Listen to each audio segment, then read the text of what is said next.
Almighty. Took a couple minute break there. Whew. Anyway, I will say this, Marisol.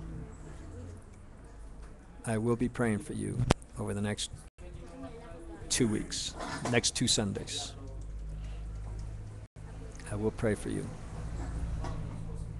And I will be praying for my children because of the damage that you have done to them and your family has done to them, especially your father.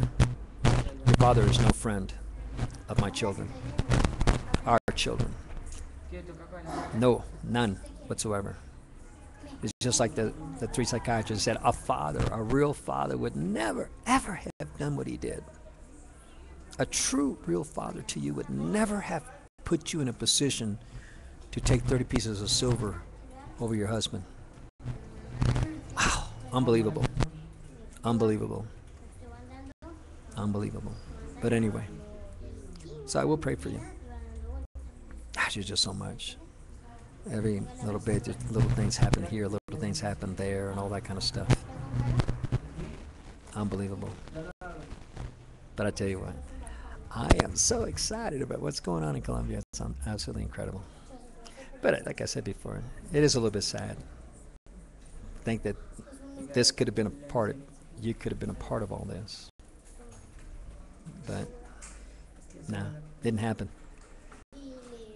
And for everything that you and I went through in relation to the financial arena in our lives, it didn't happen. The fruit is now, the harvest is coming in, and you're not a part of it. But let's keep going with this. Ian, you use the word abomination a lot. Do you know what it means? Yeah, person who is loathsome or disgusting. That describes you perfectly, even to your so-called children. Well, I'm curious about that. What has been said to them?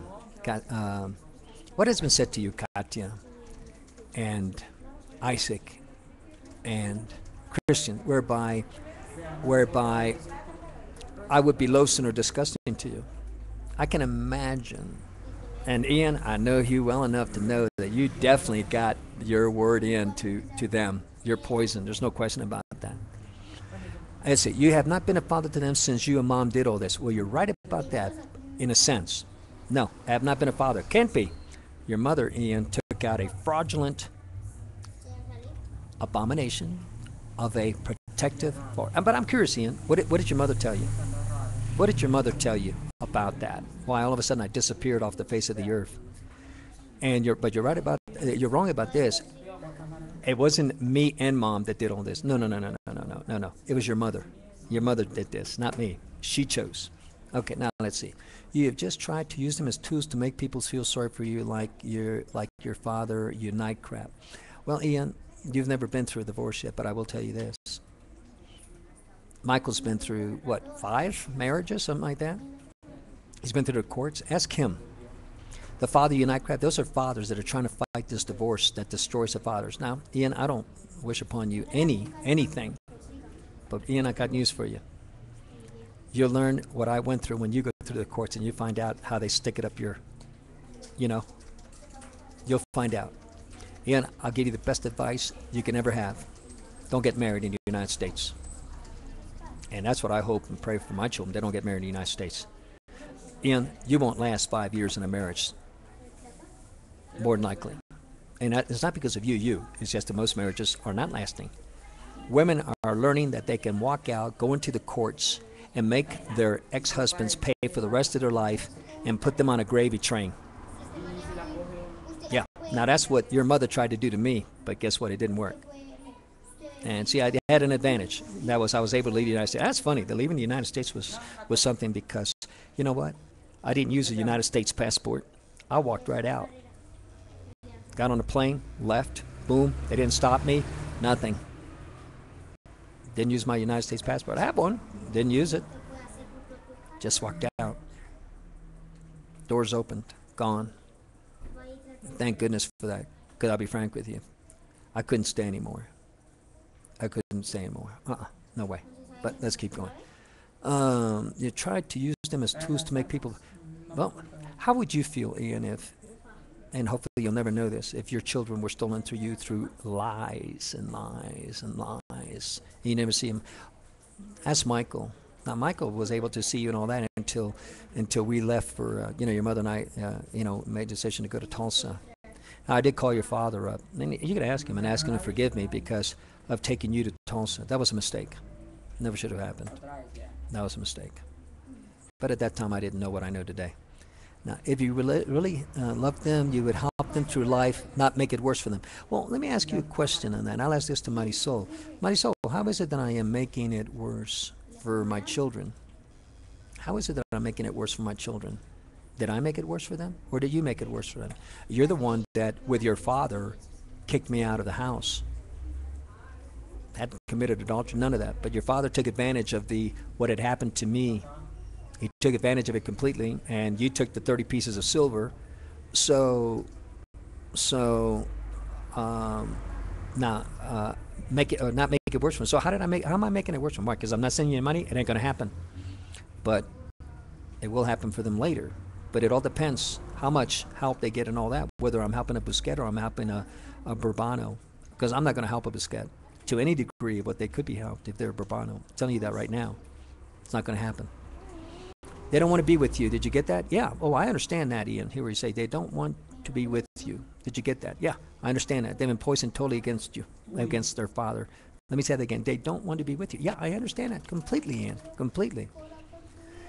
Now, why do I ask? Because of the choices you have made. They told me that they saw you on YouTube and listened to your messages that you left mom and that you were acting like a crazy man. Well, be more specific, okay? The messages I left mom were true.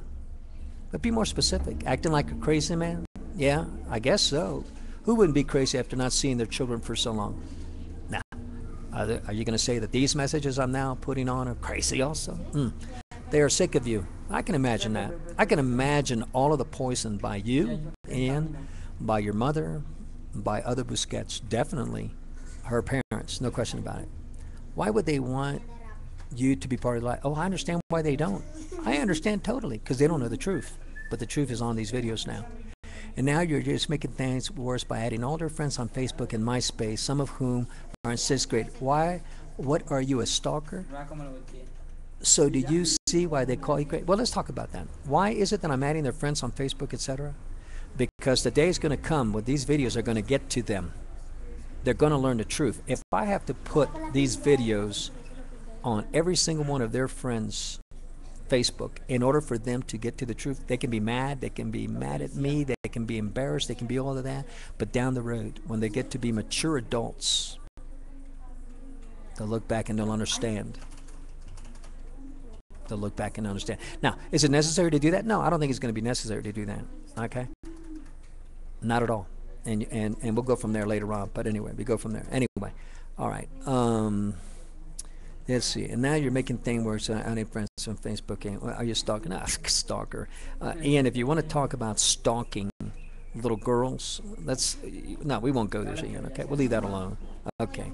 Now, forget what mom has told them. You have confirmed it all by your messages, YouTube, trying to buy. How do I try to buy their love? Interesting. Nothing more. See, you're Ian, in this regard, you're just like your mother. You just spill out garbage, etc. Well, we talked here, and Ian, you need to learn how to spell. My goodness. But then, anyway, you need to learn how to spell. You need to learn how to write. But anyway, let's see. You're a sperm donor, nothing more. And I agree with you, just like Michael. Michael was exactly the same thing, and it's exactly the same thing. Now you're all alone, but how does it feel? Well, I'm not alone.